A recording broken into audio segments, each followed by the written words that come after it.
Arteta! What a strike! What a screamer! Zola! And a fantastic goal! Arsenal back in it! And here's Limpar, lines it up, finds the net. Arsenal in front. This week, Spurs' new stadium is ready to open, and it is a state-of-the-art affair. One of the most remarkable details of this stadium is the fact that underneath the football pitch is an NFL pitch, and so the football pitch is on rails and can retract as necessary for the NFL. Perfect for a team whose season routinely goes off the rails. This is the Arsenal Vision post-match podcast. My name is Elliot Smith, and you can block me on Twitter, Yankee Gunner. I don't script those openings, and sometimes they come off great, and sometimes they're terrible. This one, it didn't land the way I'd hoped, but you get the idea, because the wheels have come off the bus, the season has gone off the rails, and now they have a pitch that will literally be on rails to go off of. So I feel like that's perfect. Spurs will get to open their new stadium in a position they are familiar with, below Arsenal in the table. It is the return of the status quo, and I think we can all say that we are pleased about that. And here to discuss how pleased we are about that is Paul. You can find him on Twitter at Paz in My Pants. Hello, Paz. Woohoo! And Clive, you can find him on Twitter at ClivePAFC. Hello, Clive. Hello, hello. And Tim, you can find him on Twitter at Stillberto. Hello, Tim. Hello there. Hello, indeed. Okay, so this is good. I mean, the football, and guys, correct me if I'm wrong. Is the football good? The football might be good. Like, I think the football might be good, and it is an encouraging development, I have to say. So we could certainly spend some time laughing at Spurs if we wanted to, and Hugo Lloris, and Toby conspiring to lose them the points after playing well, it has to be said, against Liverpool, but a loss is a loss. Meanwhile, Arsenal had to wait about 40 weeks to get back on the pitch, but we did, and we did so in winning fashion. And Tim, I have to tell you, like, I was really, really impressed with this performance because while it wasn't electrifying, there was so much control, but I had a little concern pre-match because players were missing that maybe we didn't expect. Torreira's still banned, but Xhaka not available, Koscielny not available, rumor that Aubameyang had a fever, so he was left on the bench, not fit enough, I guess, to start the game. We went with the back three, but the back three lately has been employed in a way that's more attacking. For you, is it pretty clear now that as long as Ramsey and Ozil are in the starting 11, everything's going to be okay? No, I still think, as with Lacazette and Aubameyang, there will be some rotation of them. I don't think they'll both start every game. I do think they'll probably start the majority of games. I think Emery's kind of beginning to settle almost. There's still a little bit of rotation within the unit, but I think he's found something he likes, particularly with this back three. And I've always been a little bit of an advocate of that with this squad, but particularly with Maitland-Niles and Kolasinac, who I think are wing backs rather than full backs. So yes, I mean, the fact that we're squeezing, effectively what's changed in the last kind of month and a half and why I think we're playing better football is because we've sacrificed, a midfielder for an attacking midfielder, effectively. And we've discussed that on previous pods, but I think I agree with you. I think this was an impressive performance. And what this was for me, you look around the age of most of that team, and most of them are kind of between the ages of 28 and 32. And that's what that was to me. That was a team of guys like Ramsey, like Socrates, Monreal, and Ramsey and Ozil. And, you're at the business end of the season where it's just all about results. And having that control over games and not being too hectic. And when you've got a lot of guys like that, of that kind of age and experience, who are playing well and are playing confidently, who've, perhaps been away, got a bit of sunshine, been together a little bit. We have a surprising amount of players who aren't internationals. So quite a few of them were able to get away. And I think that will have helped as well. They're in a good moment. And, kind of going away on a bit of a training camp when you're playing well and you are confident, I think is a really good thing. And yeah, I think that was largely what I expected. And what I quite liked was we knew that Newcastle were going to come and sit in, and we know they're very, very good at doing that. But I never felt at any point that we couldn't score against them. And not to say I felt like we could score at will or just, walk through them. But I always felt we had this game by the scruff of the neck. And even when that Ramsey goal was disallowed, maybe a couple of months ago, I'd have thought, shit, that was our chance. Like, when's the next one going to come? But I was quite calm, and I think that's because I felt like the team was quite calm. I thought, I wasn't sitting there thinking, oh, we're going to win this 5-0, but I thought, no, another chance will come along. And then when it came along, you talk about that calmness, that finish from Ramsey. Even 2 years ago, I think he'd have tried to burst the ball with that finish, and I think that just shows you how he's grown as a player. But that really kind of calm placement, he's just had a goal disallowed, possibly unfairly, but still just has the presence of mind to stroke that ball into the net. And I think what this was a mature performance by a mature team. Yeah, and I mean, you look at Ramsey, he spent a lot of the first part of the first half kind of helping Guendouzi through it, sitting back, tackling back, the first player to build the play from the, getting the ball off the defenders and build play. And then he gets a goal disallowed where he's basically the deepest on a set piece. And then he has a goal that he scores where he collects the ball from Guendouzi on the edge of the area, flicks it, follows up and finishes from inside the box. So it just shows his versatility to spend, part of the half as the deepest midfielder and supporting the defense and his sort of young partner, and then part of the half as the most attacking player. And those are very hard combinations of qualities to replace, and something that we can harp on another day. Don't need to harp on that right now. But, Paul, I just want to get your opinion of something generally real quick. Basically, what has changed? So we lose to Bate Borisov 1-0 in Belarus. And since that time, Ramsey and Ozil have played basically every game after not having played for the better part of 2 months. I mean, hardly playing at all. Now, Ramsey had played in some of the big games throughout the season, but he had been particularly sparingly used in the run-up to that game, and Ozil as well. And now they've been basically ever-present since then. And Ramsey, who only played in central midfield one time I can think of, I think it was Blackpool in the FA Cup, has now, I think, 3 consecutive games partnered midfield, twice with Xhaka and once with Guendouzi. And maybe it is the Torreira ban that forced him into that, but it's a position he really has thrived at. And so I'm curious to get your opinion just generally. If you think that the Bate Borisov loss was a point where Emery just kind of said, that's it, I got to pick these guys and I got to get more out of my team going forward, or do you see any other possible explanation for their return to the team and becoming so relied upon by the manager? So I think what's different is not one thing. I think there's several things have changed here, and it's not all dependent on Ozil and Ramsey. I think Emery now has options that work for him. He can play 4 at the back, he can play 3 at the back. It's not dependent on any 1 or 2 players. There was a time it seemed like without Xhaka in the midfield, we couldn't progress the ball. We're still shot shy, which is kind of interesting, but I agree with the perception in this game that we were taking it to them. We just, I think we're very, very careful at the moment with our shots. There are other games where we're not.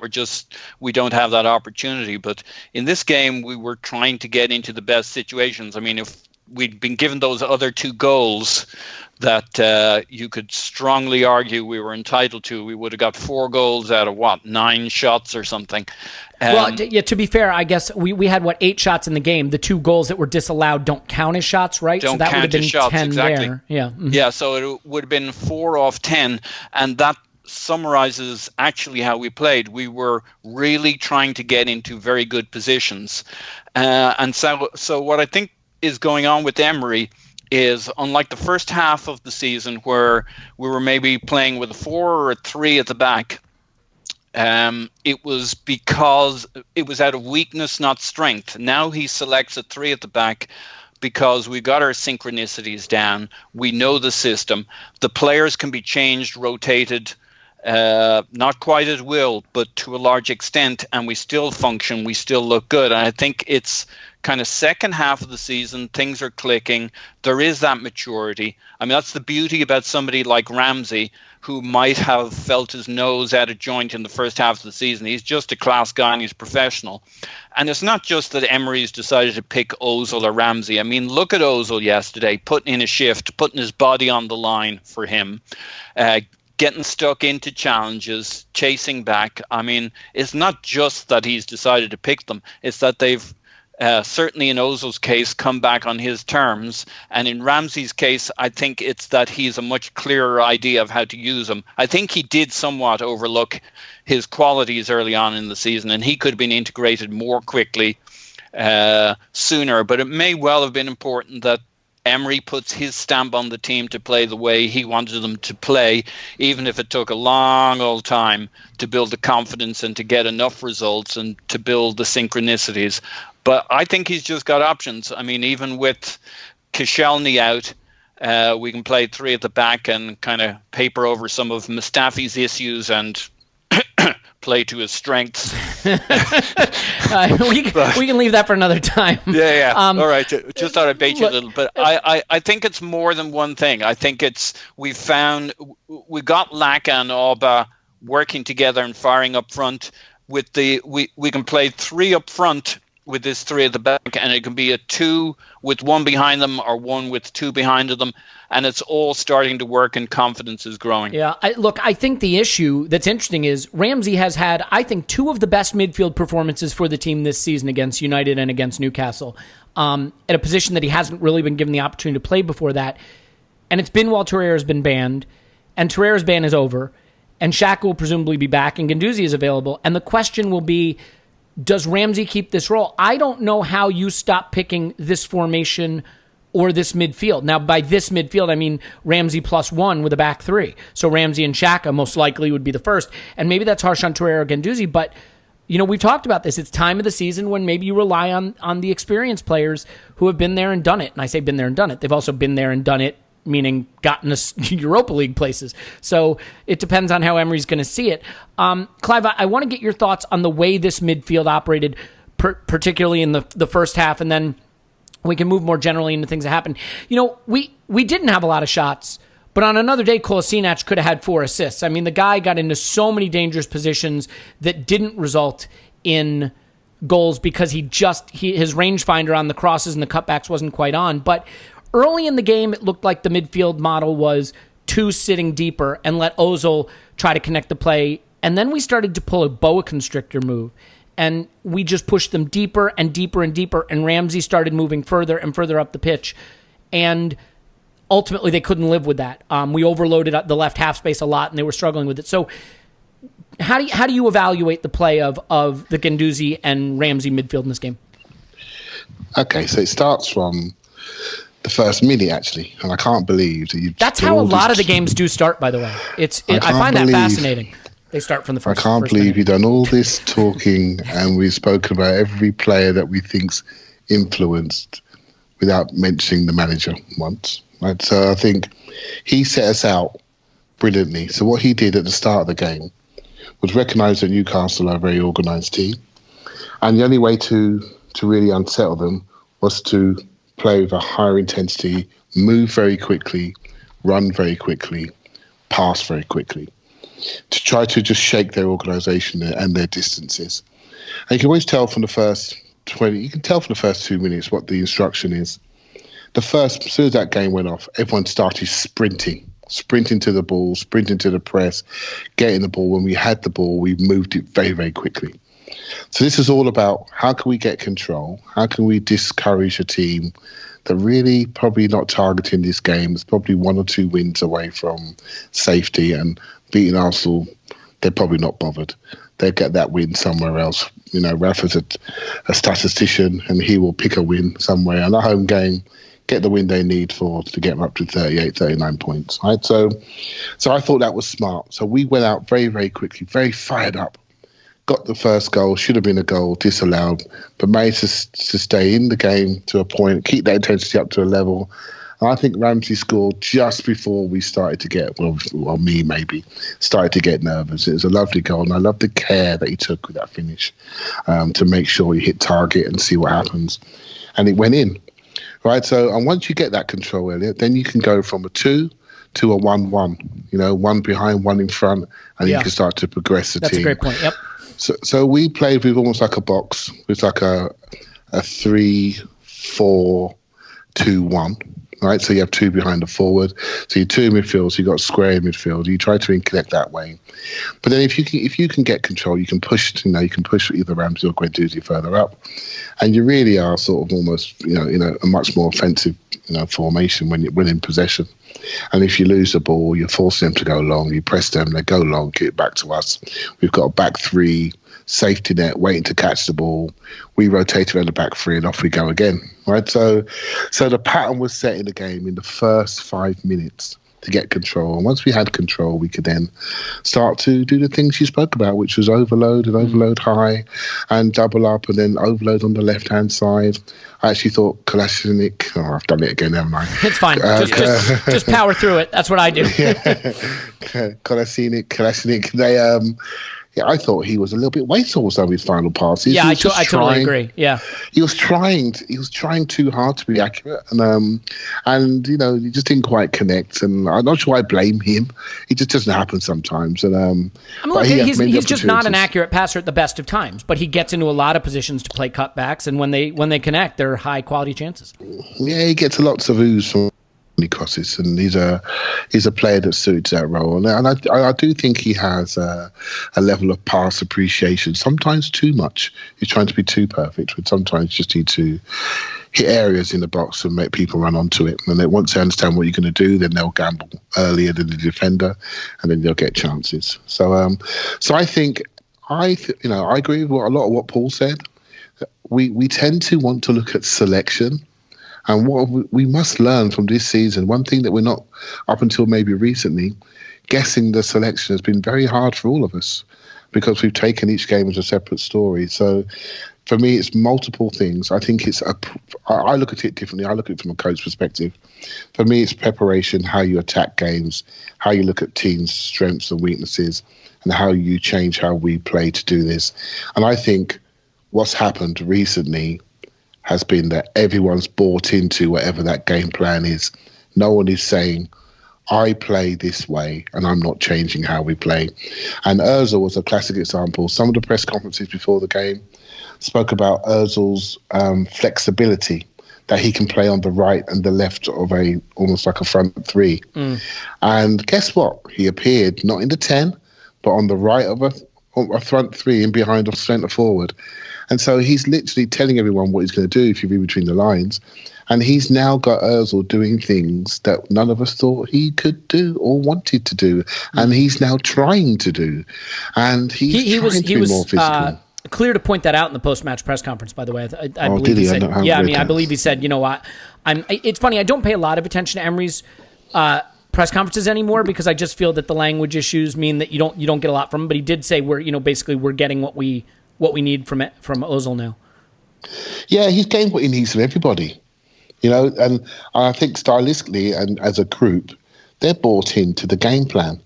And so I look at, I don't look at the names. And Ozil was enjoying that game, wasn't he, Clive? I mean, you could see it. It wasn't just he's bought in and he's playing along. He's enjoying his football again.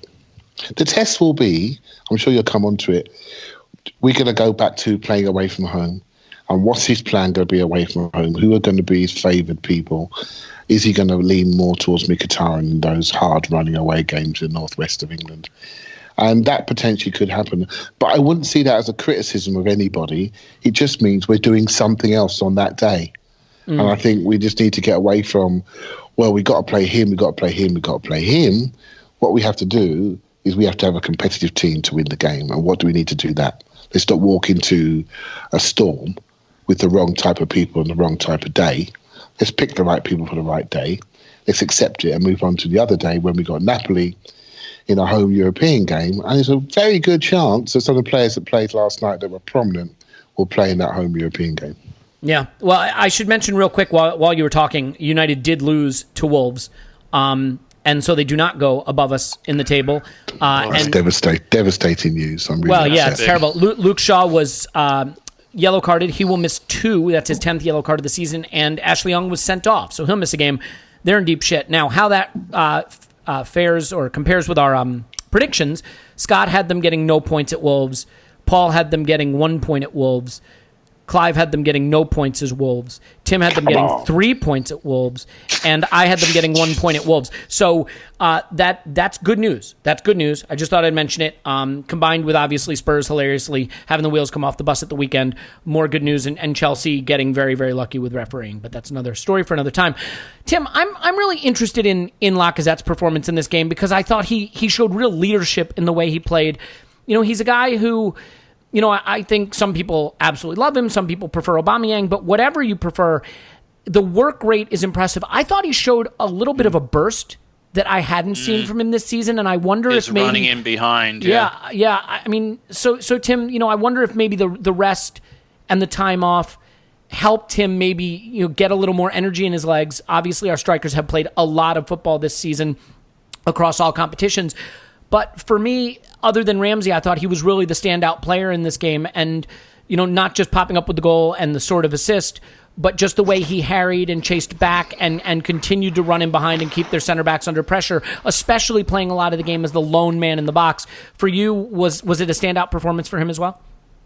Yeah, absolutely. One of them, I guess one of the things about Lacazette is I pretty much always like the way he plays. Sometimes I think I'd like you to carry a bit more of a goal threat, maybe just kind of nitpicking, but I always like his performances. I think you're right. I think this one carried a bit more of a punch, not just with the goal, but he had that brilliant chance which cleared off the line. Nearly took. Yeah, he nearly took brilliantly, and it was absolutely 0% his fault that he didn't. He did everything that he could have done there. It's funny. I thought he had missed the opportunity the way he swiveled. Heel, wasn't it? I thought the way he swiveled, I thought he had missed the chance, and then he swiveled on it so brilliantly, and it went flying past the keeper. Yeah. Yeah, and I think so. I think a couple of. I think first of all, he's playing as a lone striker, and he's got basically like 3 number 10s behind him, effectively in Iwobi, Ozil and Ramsey.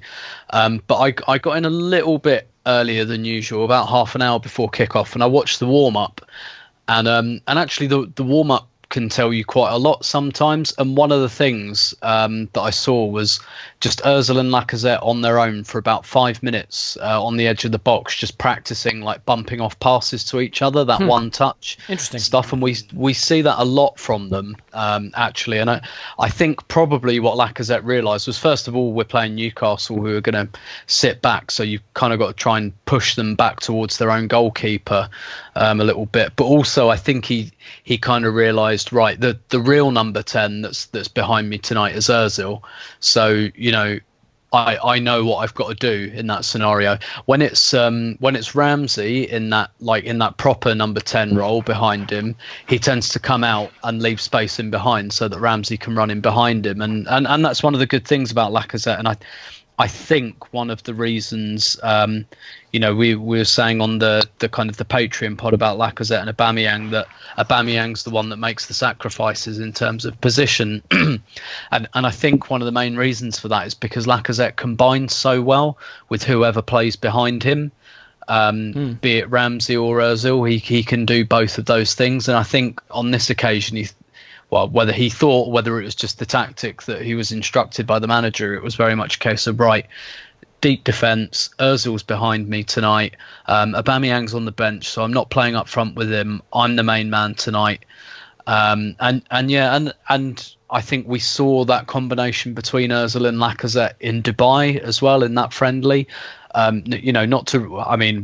game was a training exercise effectively, and what we saw throughout was Ozil and Lacazette just trying to combine constantly, and I think that's a really interesting relationship that they had last season as well, that they've kind of been continuing. So I think there's a little bit maybe of the, shall we say, intangibles that Lacazette feels important, he feels valued. I wrote a piece a couple of months ago kind of saying that it's been a bit of a bizarre season for Arsenal because so many long-serving players who are very popular have gone, and then there's this kind of void because a lot of the squad's very new, and we're kind of looking for new heroes and cult heroes, and Lacazette is one of those who has really, really got the fans. Like, the fans absolutely love him. He's the one whose name gets sung the most inside the stadium, and I think there's an element of intangibles. He just feels a bit more important, but I also just think. Yeah, go. So, well, I was just going to say, remember we used to always say that the player that really enjoyed playing with Giroud a lot was Ramsey, because he liked to have someone he could run past, and that suited Giroud's game. Do you think that maybe the Ramsey-Lacazette relationship is similar? I mean, obviously, I'm saying that post hoc with the way the goal was scored, but that having a midfielder who will run beyond the striker and go deepest suits Lacazette really well? Yeah, and it suits Ramsey as well. It's not a huge coincidence. Ramsey had a great goal scoring season last season. I think a lot of that was because Lacazette's very good at making space for people. He's good at doing like that near post run, for example, and taking a defender with him. I think when Lacazette moves in the box, he isn't just thinking, how does the ball get to me? I think he thinks a bit more holistically about things when he moves in the box. He kind of thinks, probably primarily because all strikers will think, well, how do I get the ball? But I reckon somewhere in the back of his mind he's thinking, well, if I don't get it and I take this guy for a walk over to the front post and leave some space in behind me, then all the better.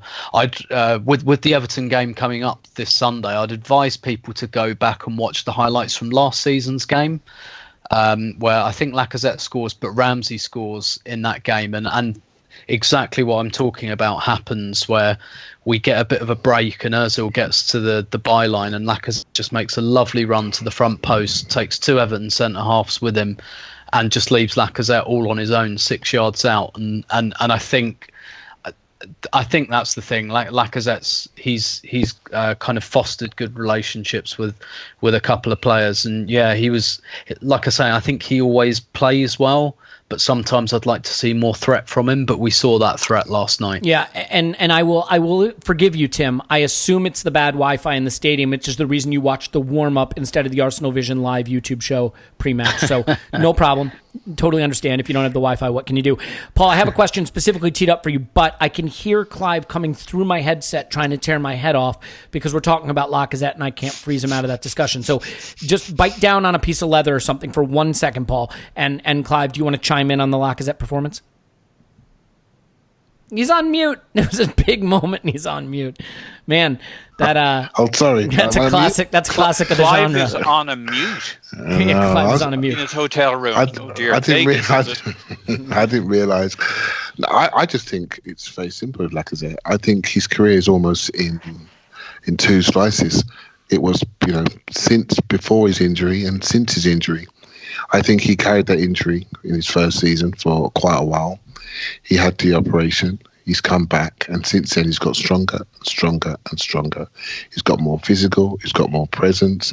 He's got more threat. He's got more team play, more leadership, and he's more consistent. And I think he was a leader at Lyon, and he's becoming a leader at Arsenal. And I think he's only going to improve. And I do think the injury was misdiagnosed. I think he was carrying it when we needed him.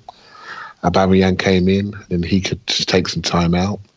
And I think since then he's been, much better. It cost him his World Cup, but he's been great for us because, France are not playing him. They don't respect him. I think he'd be perfect in that team.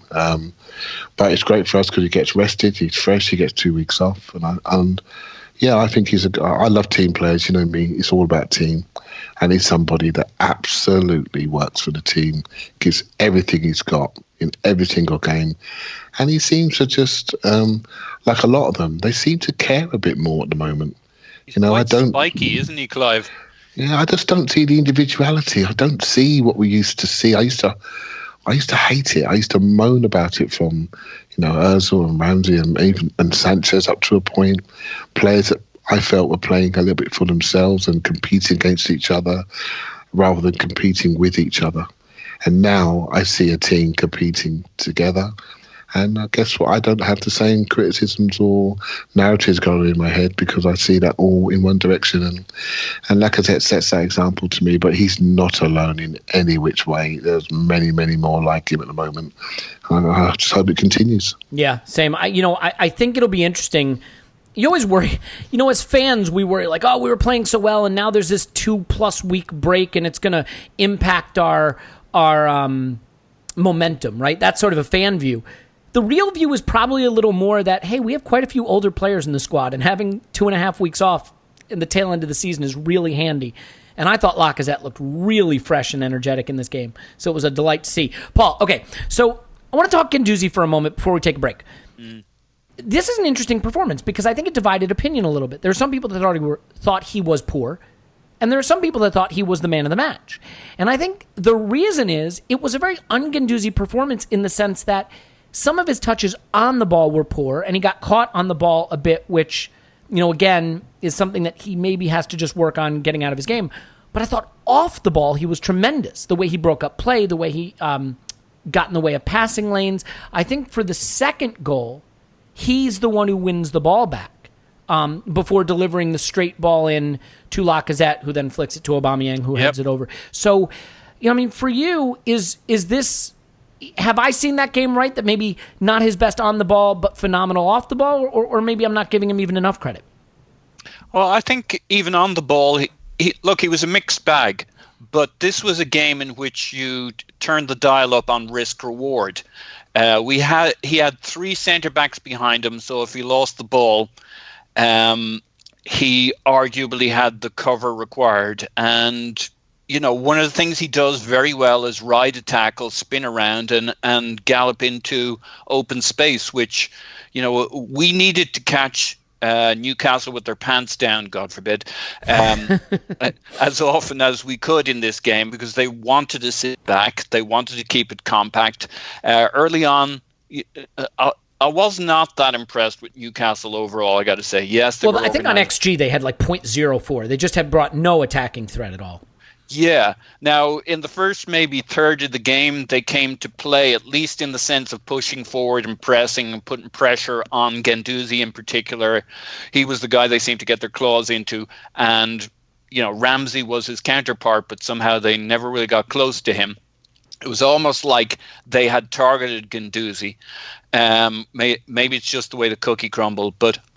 Look, he got caught a few times, and a couple of his touches and 1 or 2 passes were off. But what I thought he did particularly well was when he rolled his man, or he got past his man, he opened up the play for us. And without Xhaka, your concern sometimes is how are we going to spin that ball up and progress it quickly. And I thought some of his passing forward kind of filled that gap that Xhaka normally provides. I love the guy. I think a 19-year-old is going to make some mistakes. I don't think Guendouzi, if you think about Xhaka getting pressed in this game, he probably might have got caught as often as Guendouzi was. But overall, I think it was a risk-reward that was worth taking. His decision-making will get a little better over time. But I think we can see the seeds of why he's could be a great midfielder for us going forward, because he's got something none of our other guys have. He can dribble, he can beat a man, he can roll a tackle and sprint into the space. So and he's got a good ball on him, like you say on the second goal. It does kind of kick off with him. He drops into the middle, into the center circle. The first goal starts with him too, by the way. I mean, he feeds the pass into Ramsey that Ramsey flicks to Lacazette. Yeah, he does a lot of the continuity stuff. He's really busy. He's a bit of a nomad. He does travel around, and he was fairly disciplined for him in this game, but he's going to move around. I mean, it's a bit nerve-wracking for me still if I see Ramsey and Guendouzi as the 2 centre mids. So I don't think we'll be playing this 11 every time, but this was the right game for it because we had to create going forward, and they had the 3 behind them. It should have been good enough. And it was. Yeah. I think between those 2 attacking central mids and Ozil using the space he got, it was maybe Iwobi who had the little bit quieter game. It was a quiet game for those guys. Yeah. I totally agree with that. And I think that's partly because I don't know that Iwobi really knew the role he had. I mean, we had so many possession-oriented players between Ramsey and Ozil and Guendouzi, players who could keep the ball and hold the ball.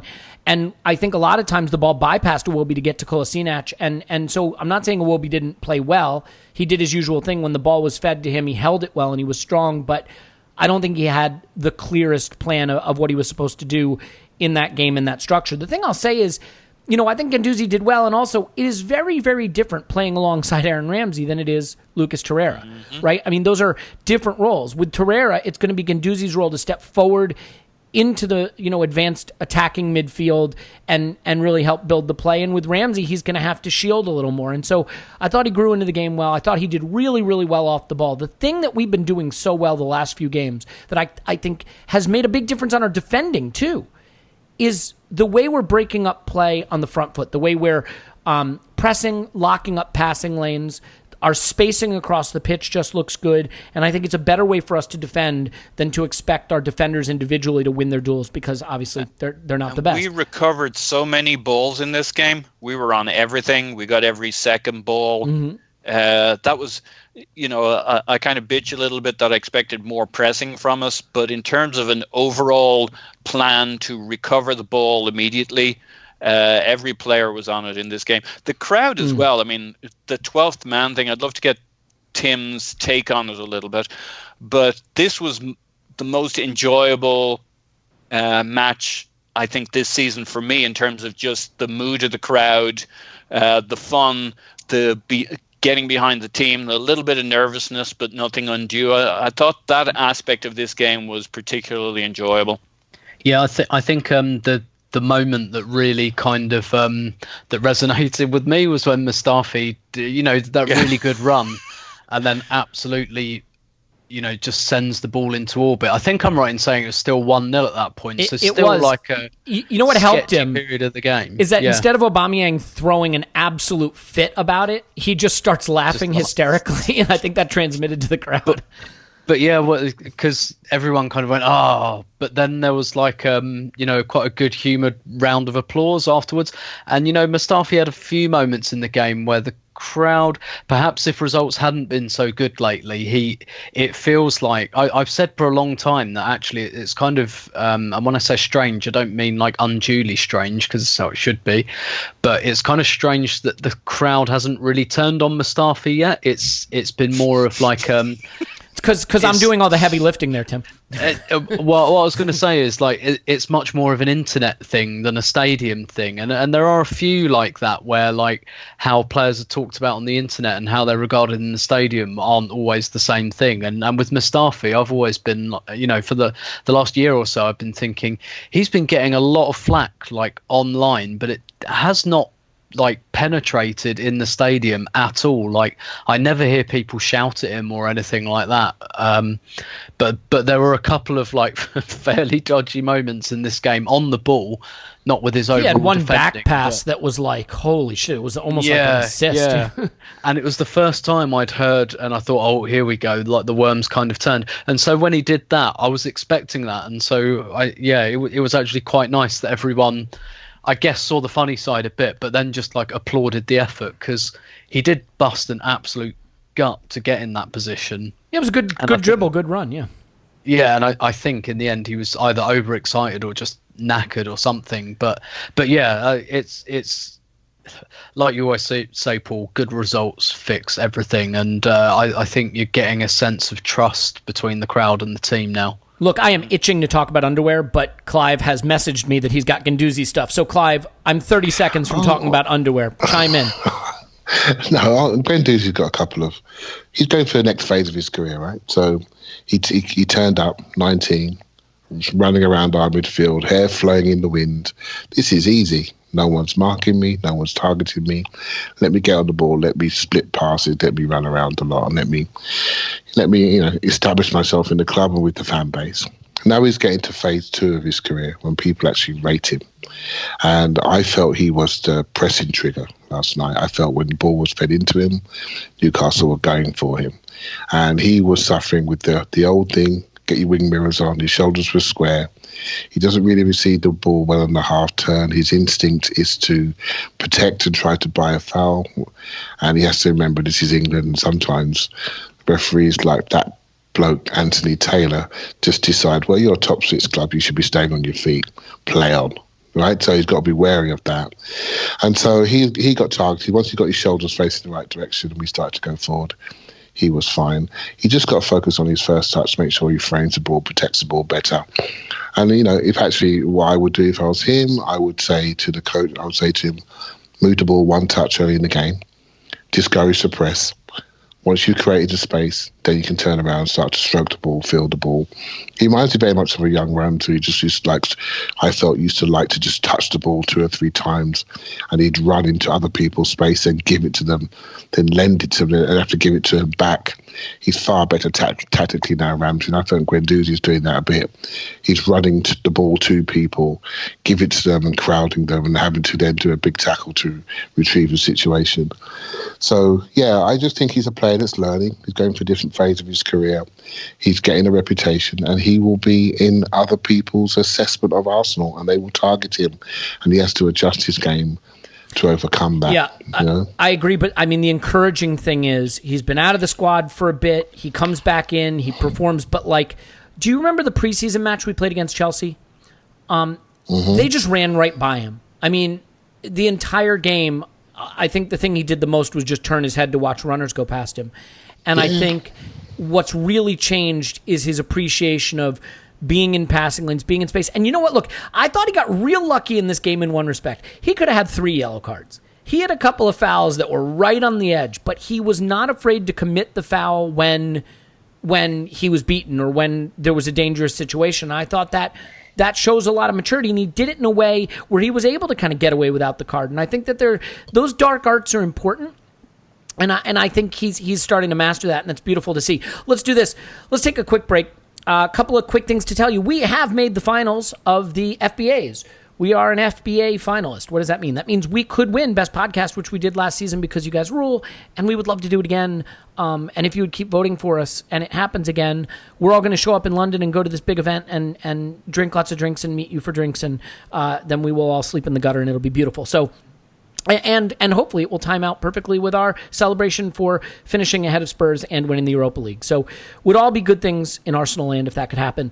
Another thing we should let you know is that we have a lot of stuff coming up. We've been doing a lot more YouTube shows, so you can check us out there if you want. There's some great stuff on Patreon, and if that's not for you, we totally understand, and we love you for being here anyway. But it is there if you're interested, and we appreciate you if you do. So let's take a break. Let's talk underwear. When we come back, we'll talk about the second half, the run we're on, what we expect coming up, and maybe even a little bit about the defense. Is that possible? We'll see. We'll stay with us. We'll be back.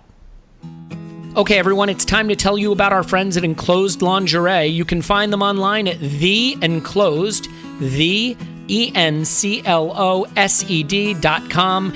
Enclosed Lingerie is a Lingerie of the Month club. That's right, just like a Beer of the Month club, only better, because it's a high-end luxury lingerie gift for you and your partner that's going to enhance the intimacy in your relationship.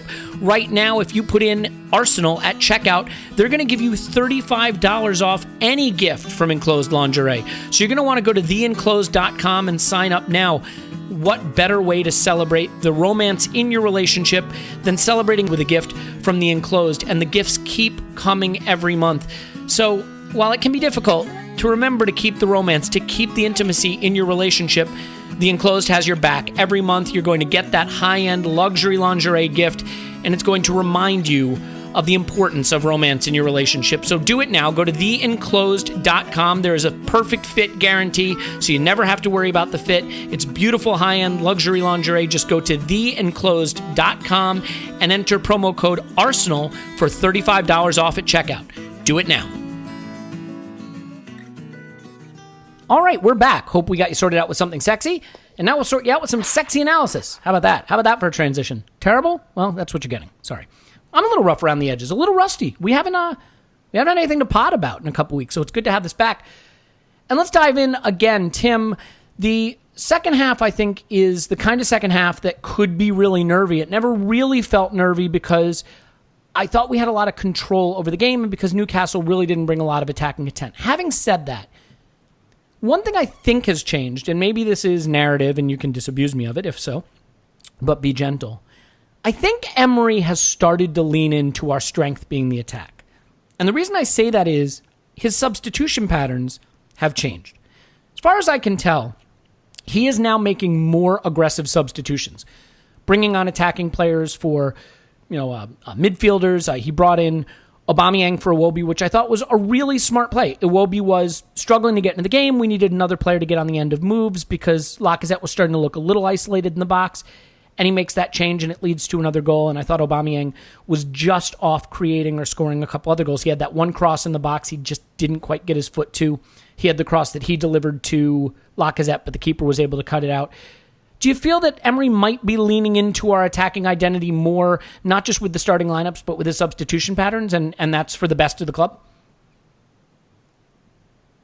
Timothée? I'll tell you this while we're waiting for Tim. Well, he's on mute. I can see the mute. Everybody, I want to tell you something. I appreciate the professionalism of all of you guys to be on mute when you're not speaking. We just need to now convert that professionalism. It's like a process, right, to unmuting when the time comes, which is fine. So, Paul, thank you for trying to vamp. Don't need it. We're going to go right to Tim. Yeah, sorry about that. I don't usually mute, but we've got company tonight, so there is some background noise. Anyway. Way to humble brag about having friends. So, actually, I do kind of think he was doing that at the beginning of the season. I think what changed, I think in the middle of the season, perhaps Emery was kind of thinking, oh, wow, we really can't defend, can we? What do we do about this? But also, he did kind of lose some options. So I think losing Mkhitaryan to injury was pretty unfortunate. And really what we could have done with was having that Denis Suarez loan in like December and January, because it's at the moment it's not much use, where it almost had like would have been really nice to do it retrospectively somehow. But and then there was also, Ramsey wasn't playing. He kind of, particularly for away games, didn't want to play Ozil. So actually we had far more limited options anyway, and it meant we had to play Aubameyang and Lacazette all the time together without too much ball progression around them. And I don't. Well, the options were there, but perhaps he didn't quite want to use them for reasons that weren't entirely football reasons.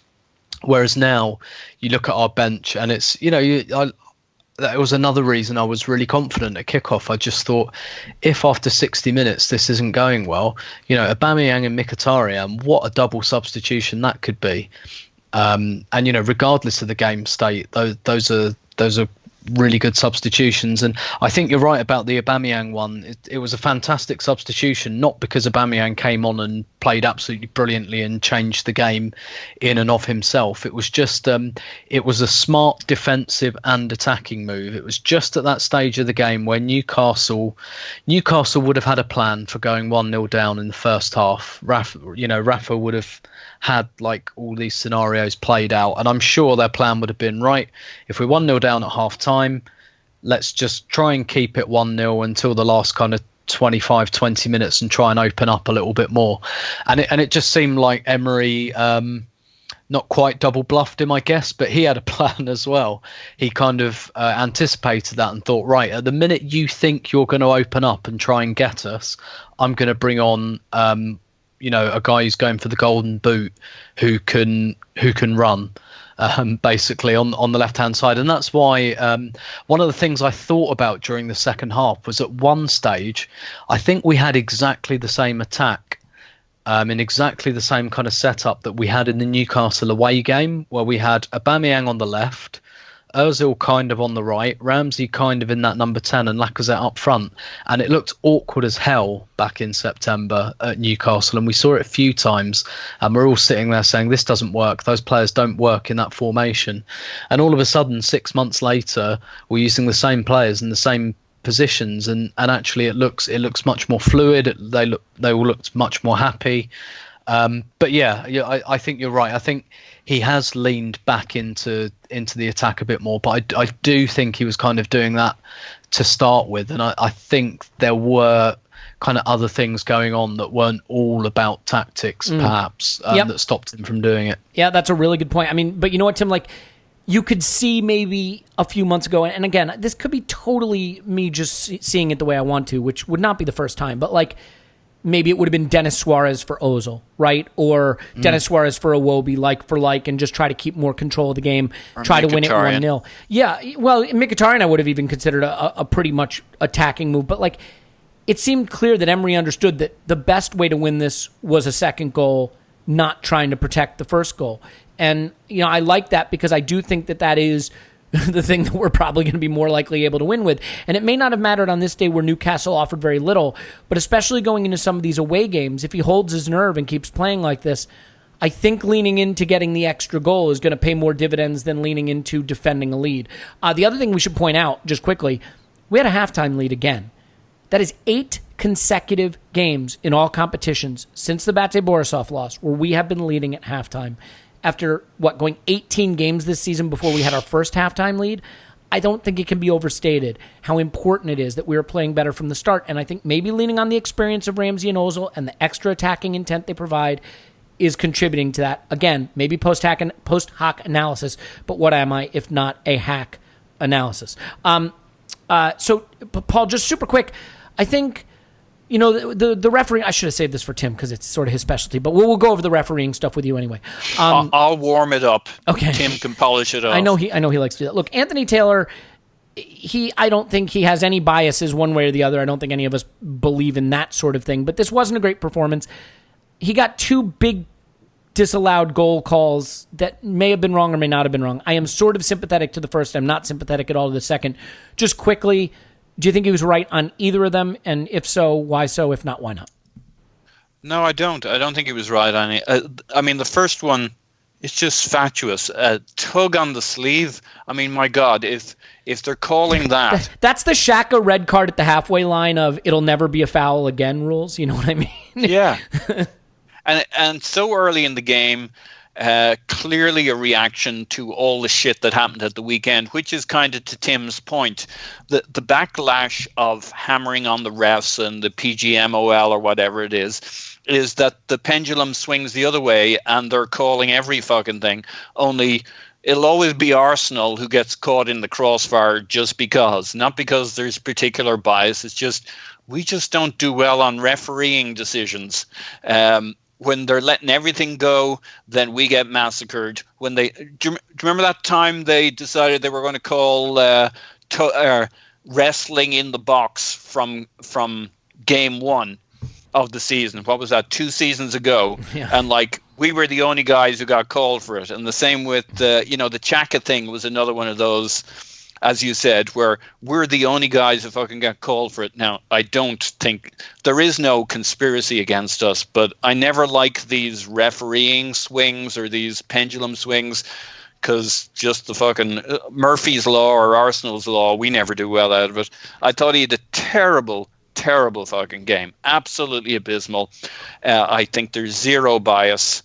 And fortunately, all it did was stop us from scoring 4 goals, and we only scored the 2. So, I mean, it's funny because across the board, referees didn't really help us out. The Chelsea game, another example where we maybe didn't get helped out either. But you make your own luck to some extent. I know that's a cliche and probably not a true cliche, and so let's ignore it because it's not true. You do not make your own luck. What the fuck does that even mean? How would you make your own luck? Stop it, Clive. We played with Mustafi and we survived. I think the only way you play with Mustafi and survive is if you have other people around who are doing their job well. And I think Socrates did his job really well. You want to praise the old man? Or, he's not even that old. He just looks like an old man. You want to praise the old-looking man? I thought he used his body well. He's physical. He recovered his position well, and he didn't get too bullied by Rondon. I mean, a little bullied, but for the most part, I thought he did really well. He did okay. I actually thought he started the game. Okay. I thought he started the game not so good. I worry about him when he plays in the centre of the back 3. I think he gets bored watching other people smashing into people. I think he wants to do stuff. It's rare for a central defender at Arsenal to ever get bored. Usually they've got plenty to keep them occupied. Yeah, this was a game to get bored, and this reminds me of the game where he got sent off. I felt he was bored in that game. He went looking for trouble, and he found it. And Mustafi and Nacho were much busier in terms of touches and passes. And I actually tweeted out, we should swap it. We should swap it over, get Socrates on the right and get Mustafi in the middle, because I feel that Socrates wanted stuff to do, and Mustafi, I've always quite liked him in the centre of the back 3. I think he has got a bit of organisational skills. I know the narrative is to kill Mustafi, but I tend to judge him. Wait a minute, is that an option? Yeah. Well, I judge him on what he does on the day, and on the day, He's done a 7 out of 10 performance. He had a couple of dodgy moments. Very easy to explain. all about his first touch, not preparing his second touch, and him getting caught in decision-wise. And I think a lot of that, you have to always look at the cause and the effect. There are, with players like Koscielny and Xhaka out of the team, you lose a lot of good decision-making from those two players. And I think it makes everybody a little bit not quite as decisive and solid when it comes to decisions. This is where someone like Ramsey, I felt this is the best thing for me, that he stepped up and said, "Don't worry, lads, I've got you. Do you know what I mean? I'm going to now take over the Xhaka role, give it to me." Doing nothing spectacular, but just supporting his teammates by being that release valve. And again, I keep talking about style and intent and team play. That's why you won't hear criticism from me about Ramsey at the moment, because he's doing that side of things. And Mustafi, I think with Socrates, I felt that Mustafi started better. Socrates then grew into the game once he became more active. I think he was fine, but I think there's better games for him to come. I was watching the game behind the settee thinking, please don't get booked, because we need you for these away games. We can't go to Watford, Wolves, Leicester. We need Socrates and we need Koscielny to play those games. If we have them, I think we're going to have the security to only maybe concede the odd goal. And I think we've got the ability to score more than the odd goal. And I think that's really critical for our run-in. So I know people are relying on him and they're criticising Mustafi, but I tell you now, given what we've got coming up, there is no way that a Koscielny can play all of these games in tight succession in April. So we better start loving Socrates and Mustafi and hoping Socrates doesn't get banned, because we need them. We need both of them. Yeah, well, I mean, Tim, can I ask you just a quick question? I don't want to spend too much time on this because it's leaning into a topic that's unnecessary on the day, but have we reached the grading on a curve point with Mustafi where he has a decent second half? To be totally fair, I thought he played fine in the second half, and that is enough for us to be like, see, he was good. Why does everybody hate him? He was good. Like, have we reached the grading on a curve moment here? Yeah, maybe. I thought he was pretty much the same as he always is, which is 90% of the time absolutely fine. But you just have that sense that he's, like that bit in The Simpsons where everyone's staring at Homer and they just say, "Get ready, everyone. He's about to do something stupid." It's kind of like that, and that's what I felt like Mustafi was. I don't feel like he played any different to normal, where I thought, yep, there's some really good stuff there. Broadly, he defended. I can't think of anything in a defensive sense that he didn't do well. He was a little bit loose, shall we say, in possession a couple of times, completely unnecessarily, under no pressure. But yeah, maybe we are there because maybe we look for it, and maybe I don't know. I'm not so convinced actually, but I was going to say maybe like it becomes almost like a confirmation bias thing when you're doing that. Get ready, he's about to do something stupid. But I just don't sense that other defenders at the club or even in the top six really do that. So I think it's almost a bit like Xhaka in that, although I think Mustafi's a worse case, he kind of is what he is.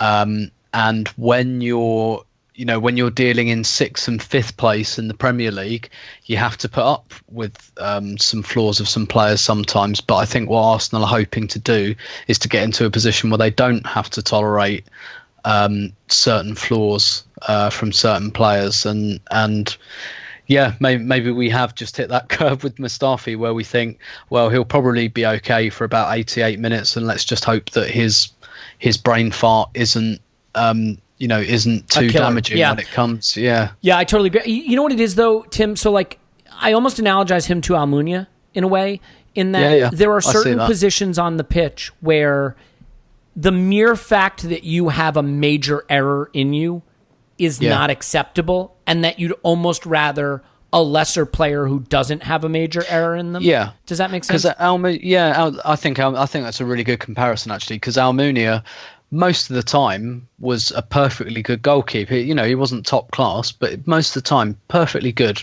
It's a fine shot stopper. Not you wouldn't identify like a technical weakness in his game. What you'd say is exactly what you said. Like, he's got an error in him, and I'd say the same about Mustafi. I'm not sure there's anything technical I would point at and say, oh, maybe if he showed his man onto his weak foot a bit more. Like, I feel like he's got most of the tools, but I don't know. There just seems to be a switch in the brain somewhere, and I'm not sure you get rid of that really.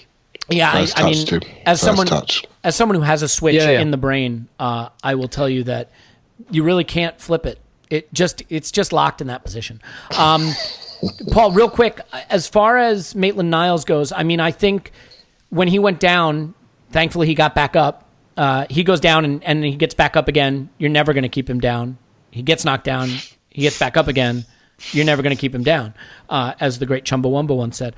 But Ainsley Chumbawamba. Ainsley Chumba, Maitland-Niles, conservative, London. I mean, look, I don't think he's amazing at this position, but I think he has qualities in this position that we desperately need, given how important fullbacks are to the attack. And though we still had a tremendous left side bias, there were times when he was able to step past a man and step into midfield. I also think one of the things he does really well for someone who's not naturally a defender is he stands up and tackles well. He doesn't go to ground. He doesn't get beat a lot. Given the deficiencies in Lichtsteiner, which is a polite way of putting it, and Jenkinson, and obviously the loss of Bellerin being such a problem, do you think that Maitland-Niles has demonstrated enough quality at that position now that we can move it from major shortcoming / huge problem to at least handled in a way that's competent? Yeah, and I mean, it fits in under the previous conversation of what's changed from before. Our worst period of the season at which we were all becoming most concerned and disillusioned, was when we had no right side. And now Maitland-Niles gives us one. Now, you can quibble about, is it good, very good, great, good but flawed, but we have a right side. He is a threat. He can get up and down. He's a very physical factor that the other side can't ignore, because if they do, he will actually bang in some pretty decent low crosses, kind of Kolasinac style. I think the other thing I really liked about him in this game was he did, I wouldn't say he was doing the Pep Guardiola thing, but he's comfortable moving into midfield. He did that a couple of times, and maybe it was just accidental. Maybe the play just brought him in there. But there were a couple of times where I don't know if he swapped with Ozil or something. Ozil came out to the wing, and he took the opportunity to step into midfield and bring the ball across the field. And in, I think, the last game, he was covering back and tracking another player across midfield. So it's one of the nice things to have, and we do see that with Bellerin, is a wing back who's actually comfortable going to the byline, which he obviously is, and going in midfield, joining some of the play, showing some of his skills. He's got some good tricks. He's building a little confidence there on the ball. So I can't imagine that if he keeps playing, he's not actually going to produce more for us and play better for us as the season goes on. And, in certain games, teams will know that the threat is coming from Kolasinac. So you've got to have at least a reasonable jab coming from the other side, even if that's your roundhouse punch. So I think he brings us a lot, and he's one of the 3 or 4 factors, you could say, that explain why we're now actually looking like the business, and actually looking like we can take this run in over the line and explain why we're at where we're at. Yeah, and I mean, it's because, look, in baseball, I think it is, and I'm not really a baseball fan. Sorry, baseball fans, and sorry for all the people who abuse me by saying stick to baseball. I apologize for not living up to that stereotype. But I think there's something called wins above replacement, and it's meant to suggest, like, how much better you are with player X versus what the average replacement player would be. And I think while Maitland-Niles has been fine, certainly fine, I think his distance in quality versus the alternative, which is Lichtsteiner or Jenkinson, is pretty significant.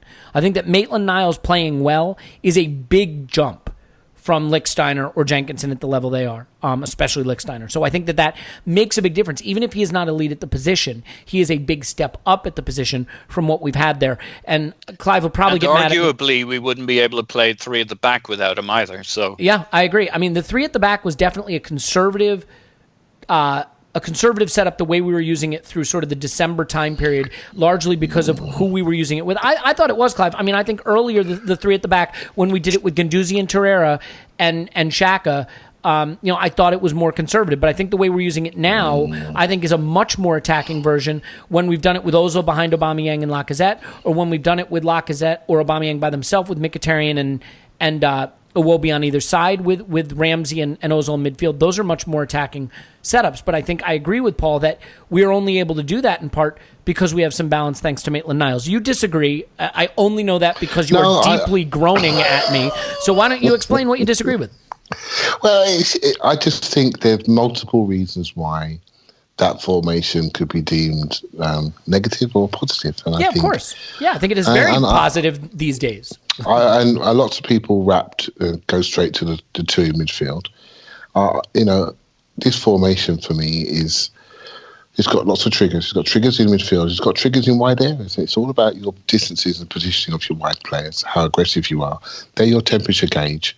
Those 2 players, if you're under the cosh, they drop in and make it closer to a 5. If you want to be aggressive, they just disappear out the pitch. And I just felt in some of the early games that we played with certain personnel, we were too deep. And we didn't have the players we wanted to play in those positions. They were playing within themselves. I think we're much more tactically aware about our positioning on the pitch, and we are much more connected. So when you play that formation, you're looking for connections and triangles. You're looking for inside forwards and wing back to connect. You're looking for overloads and connections. You're looking for strikers to connect. But what you have is and close your eyes, you can see the formation spreading across the pitch. And it's very important that you realise that. And now we seem to be settled in it. But you know what I'm saying? It's the next game, you go to a back 4. Mustafi could be right back in a back 4 against a physical Everton team with Calvert-Lewin is very good in the air. We might go back 4 with like 4 centre-halves and stay in and don't give them the size to run into to get encouraged and head it away and worry about the second ball. Every game is different. We have to be aware of that. We're going to set up away games that we might need something else completely, and we might need some more physicality, and that could happen. So the formation is what it is. For me, what's been the difference has been the fact that everyone's bought into what the manager's trying to tell them. That's the key difference. Yeah, I mean, it is interesting, right? Like the one thing that I will say though is, again, I mean, you look at the choice of Ozil and Ramsey and Lacazette and the way that they can all play together. I mean, if that's Guendouzi, Torreira, Aubameyang shunted out on the wing with Iwobi, I just don't know if it can be as dynamic. So, yeah, do you want to come back on that? Or, no. Well, that wasn't me, as somebody else. Okay, good. Everybody's groaning at me right now. You know what? It's like a normal day for me. It's funny about the Torreira thing. It's just how football goes, right? 3-4 months ago, he was like it. We're thinking he's going to Barcelona. He gets suspended, gets a bit tired, goes away to international duty. We've all forgotten about him. And are you telling me in these 5 away games he's not going to, well, I'm not sure how many he can play, but are you telling me he's not going to come back into his team and be absolutely significant to steal the ball and transition teams? It's just the way the season, we haven't spoken about, well, we may have touched on him, Iwobi last night. I was very disappointed in him. It was not a good game. And you know what? Because, mate, we got 7 games to go. This isn't the time to lose your form, son. Do you know what I mean? Well, but this is not the time. I mean, I just felt that he was superfluous to the game we were playing. I mean, he was bypassed for Kolasinac on the overlap quite a bit. The ball was coming to Ozil and Ramsey on the edge of the area, looking to play exchange the ball with Lacazette or play in Kola, and I just felt that Iwobi didn't really ever establish himself. I don't know that he was actively poor so much as he was just a little bit invisible.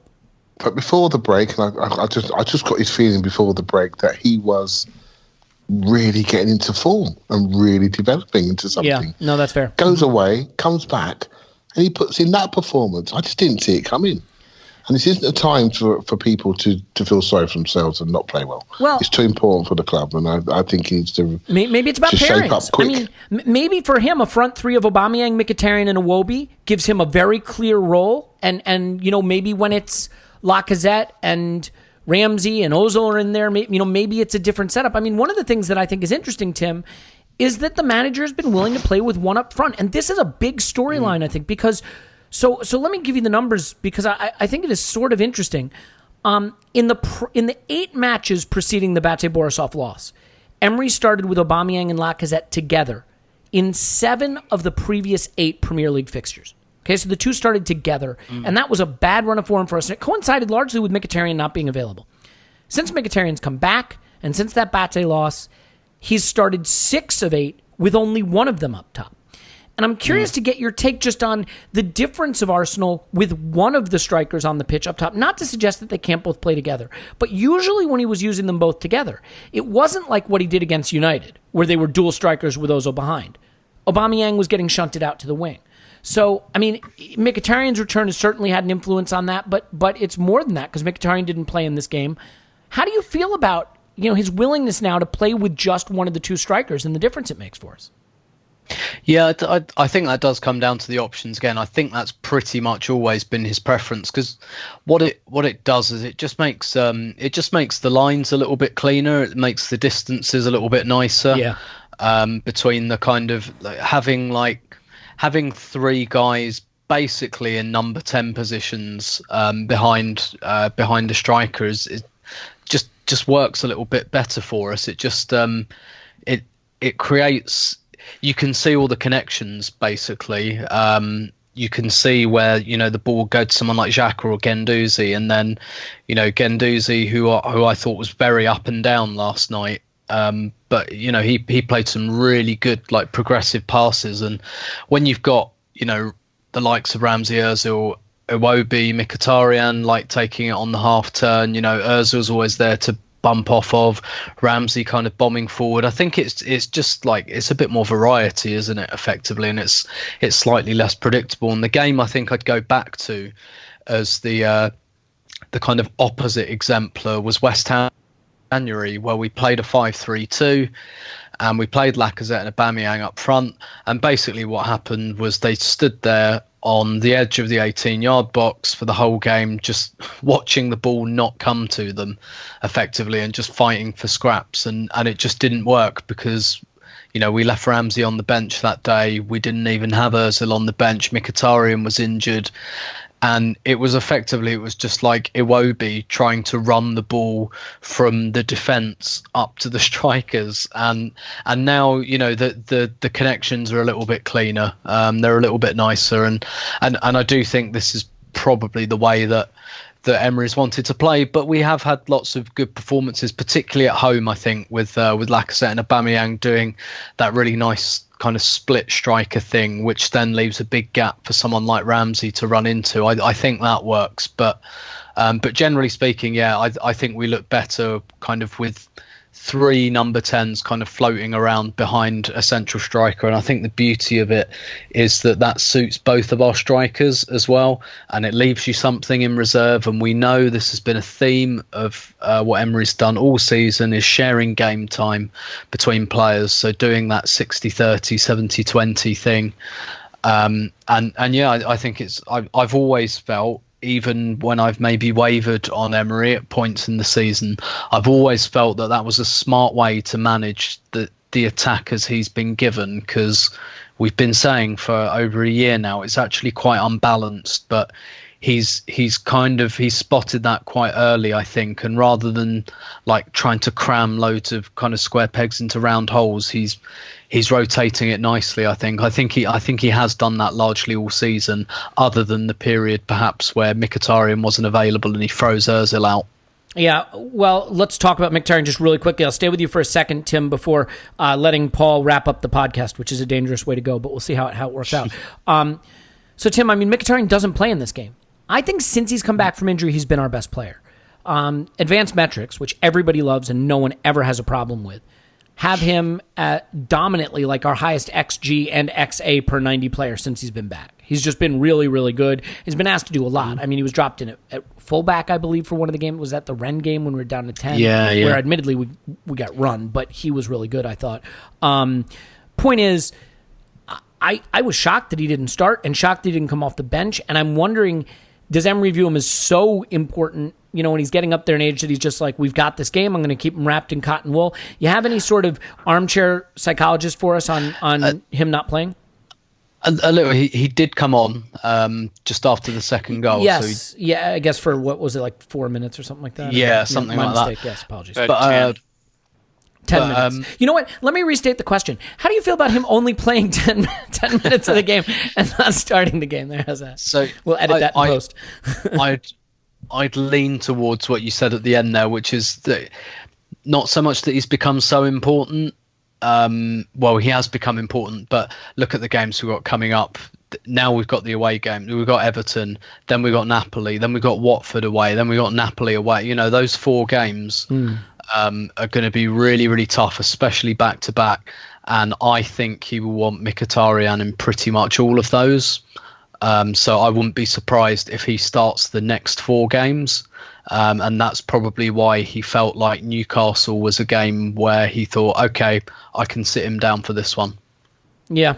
And I just wonder, so then, Paul, I mean, to wrap up, we look ahead to a game that we have on Sunday, which I will actually be in New York City for. So if you're in the New York area and you want to have a pint, I'll probably be drinking a pint of bourbon. It's Everton away. Everton away, I mean, look, I'm not saying they're anything great. We haven't been great away. Why don't you sort of look in your crystal ball and tell me what you think he's going to do? There's absolutely no possible way you predict this correctly, but do you think he sticks with the one up front and just rotates it to Aubameyang? Does Mkhitaryan come back in and start? I think it's pretty clear right now that this back 3 formation is just getting the balance right. So I suspect he'll stay with that. But you have any inkling of what he might do? I mean, unfortunately, we play Sunday, Thursday. I wonder if he'll take that into account a little bit too. Yeah, no, I don't know what he will do, except that he's on a bit of a run with this 3 at the back. Hopefully have Koscielny back. He won't have Torreira back for the Everton game. He's not back yet? Gosh, really? No, he misses one more game. It's a 3-match ban, right? Yeah. So he has to miss 3 matches then, right? Yeah. So Everton will be the 3rd match. So he can't come back. He has to miss 3 because it's a 3-match ban. Okay, I think I get it now. Cool. Thank you. We might have Xhaka in the mix there. It's hard to know who to drop. Maybe Ozil's the casualty. I could see us playing pretty much this setup, but with Mkhitaryan and Iwobi behind Lacazette, and bring Aubameyang off the bench as we did in this game, depending on whether we need the goal or not. So just on the basis of continuity and winning form, I could see us keeping it pretty similar with maybe Xhaka in the mix alongside, but then who does he play? Guendouzi or Ramsey? I think at the moment he plays Xhaka and Ramsey as the 2 in the middle, but maybe Mkhitaryan ahead instead of Ozil, and keep everything else pretty similar. If Koscielny's back, put Koscielny in the middle and Socrates over to the right instead of Mustafi. Otherwise, keep it similar. Yeah, I mean, I'm excited to see what he does these days, whereas before I think I was kind of nervous about what he would do. I think one thing that's changed is we're all starting to trust his instincts a little more. And I mean, maybe we always should have. Obviously, I never lose faith.